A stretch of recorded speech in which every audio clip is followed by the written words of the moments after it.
I heard of one lady, in brief summary. She was born in a poverty-stricken village in Maharashtra, India. She never really had any education. When she was a little girl and wanted to go to school, her family made her take care of the buffaloes. When she was 8 years old, she was married. I think actually she was 9 years old. She was married to a man who was about 30. By the time she was 19, she had 3 sons, and she was pregnant.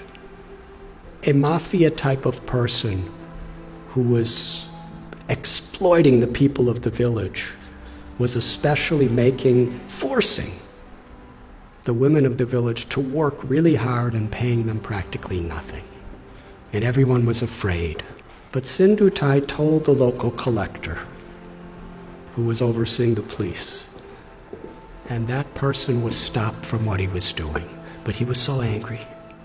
He went and told Sindhutai's husband a lie. He said, "You are such a fool.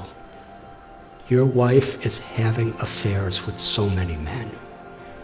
In fact, the child that is within her womb is my child, not yours. I've been having sex with her.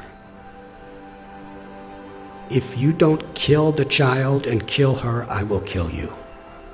So the husband, the girl's 19 years old, he kicked her in the chest, not in the chest, in the stomach, repeatedly, to kill her and the child. She laid unconscious. He thought she was dead. So he dragged her to a cow shed where a whole herd of cows are being kept, thinking that people will feel that the cows just trampled her and that's how she died. So she laid there unconscious. And when she woke up, she said, she found one cow standing right above her, protecting her. There were all these buffaloes and oxen and cows walking, and they would have certainly trampled her. But this cow was keeping everything away from her. And even when the in-laws came to make sure she was dead, the cow chased them away with their horns and stood over her. She came to consciousness and gave birth to a baby girl under the cow. And she said she took a rock and cut her umbilical cord. Took about 20 slices to get free from it. And for hours and hours, the cow protected.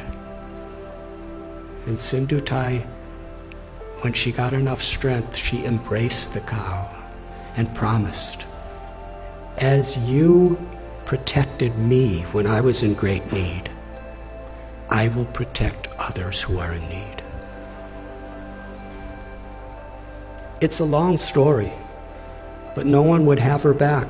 Her own family rejected her, her biological family, because according to their tradition, once you're married, you could never come back home. A foolish tradition, as many are these days. In order to not be exploited, she was sleeping in a crematorium with her little baby child. And she would collect wheat that people would put around the dead bodies, and she'd mix it with water and cook it on the fires of the dead corpses. It became such a depressing life for her. She decided, I don't want my child to live like this.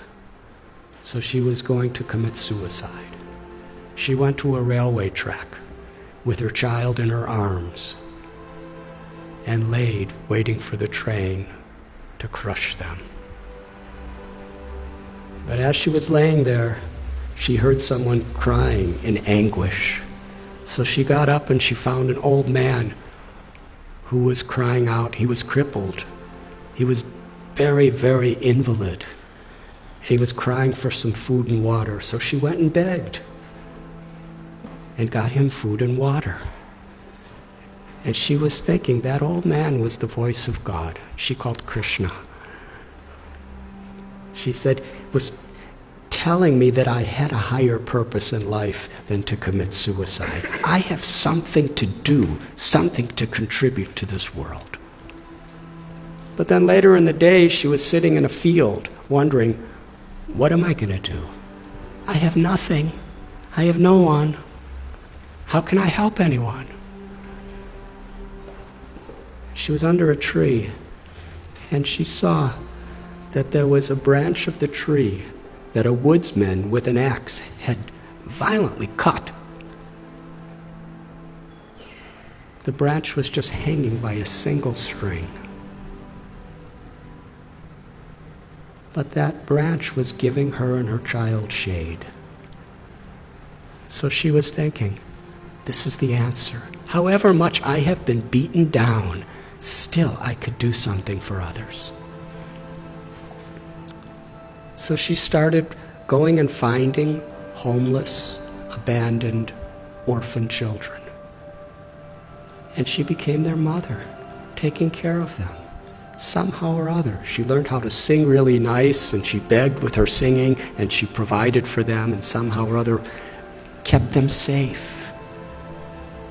And after some time, people saw what a difference she was making to so many people that they built an orphanage for her. Over the years, she said, she's had about 1,500 children, over 1,000 grandchildren. And she's made a tremendous difference in her life. All of her children have a great education. Many are doctors and lawyers and farmers, something she never had. She's won so many awards internationally for her accomplishments. But then she explained what the most meaningful and fulfilling thing she ever did in life. Years and years later, after the president of India gave her awards and governors of states and international awards, this really old man came to her orphanage. He was starving. He was sick. He was homeless. He was asking for shelter. After a few minutes, she recognized this was her ex-husband, the person who tried to murder her maliciously. She said to him, when you left me to die, I was homeless in rags. Now you're homeless in rags, and I have a nice place with so many people. She said the most meaningful thing in her life is she forgave him. And she said, I will give you shelter, but I'm not your wife. I'm your mother. And when people would visit the orphanage, she would introduce him. This is my eldest son, and sometimes he's very naughty. She told a story. It moved me. So at one place, I shared this story, and somehow it was on YouTube. And in her orphanage, someone showed it to her. So she wanted to meet me. So in Pune, I met her. And she was with a couple other people. And we spoke for about an hour together. It was a wonderful conversation. And afterward, there was one lady who was sitting next to her, who was just beaming with smiles the whole time, but didn't say much of anything. And when I was just about to leave, Sindhutai said, I want to introduce you to this girl. She's the one who was born under the cow. She's now a medical doctor, and she's taking charge of one of our orphanages. And then she said to me, I consider all of the tragedies in my life to to have been gifts to empower me to make a difference to others. She considered it all the grace of God. She said, "My life has been a road with many thorns, but I made friends with those thorns, and my life became beautiful, and I could give beauty to so many other people's lives." That's one little example of influence without affluence. The power of compassion is far greater than anything that money can do. But when money and knowledge and strength and skills are built on the foundation of that compassion, then not only is our own life enriched beyond our comprehension, but we could make such a difference. We can have such an influence in the world. Each and every one of us, whoever we are. Because everyone is so inherently special. And nothing and no one can take that away from us, as long as we are aware. To be an instrument of compassion, an instrument of grace, is the true influence, beyond affluence. Thank you very much.